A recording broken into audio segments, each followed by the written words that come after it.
ദേശത്തേക്ക് മുഴുവൻ, ലോകം മുഴുവനിലേക്കും, എല്ലാ ജാതി മതസ്ഥരിലേക്കും കർത്താവിൻ്റെ കൃപയൊഴുകാൻ ആഗ്രഹിച്ചുകൊണ്ട് ഉച്ചത്തിൽ ചൊല്ലാം. നന്മ നിറഞ്ഞ മറിയമേ സ്വസ്തി, കർത്താവ് അങ്ങയുടെ കൂടെ സ്ത്രീകളിൽ അങ്ങ് അനുഗ്രഹിക്കപ്പെട്ടവളാകുന്നു. അങ്ങയുടെ ഉദരത്തിൻ ഫലമായ ഈശോ അനുഗ്രഹിക്കപ്പെട്ടവനാകുന്നു.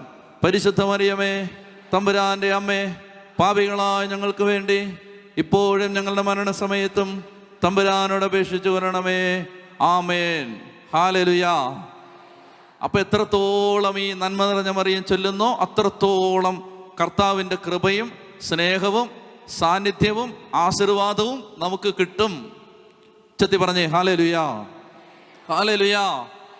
അപ്പോൾ അതുകൊണ്ട് നമ്മൾ ഈ പ്രാർത്ഥന എപ്പോഴും ചൊല്ലണം, കൂടെ കൂടെ ചൊല്ലണം, എല്ലാ ദിവസവും ചൊല്ലണം. ജപമാല ചൊല്ലുന്നുണ്ട്, അത് മുടക്കാൻ പാടില്ല. സക്കറിയായുടെ വീട്ടിലേക്ക് പരിശുദ്ധാമ്മ വരുമ്പോൾ ഇനി ഇതൊരല്പം പശ്ചാത്തലത്തിലേക്ക് നമ്മൾ പോകണം.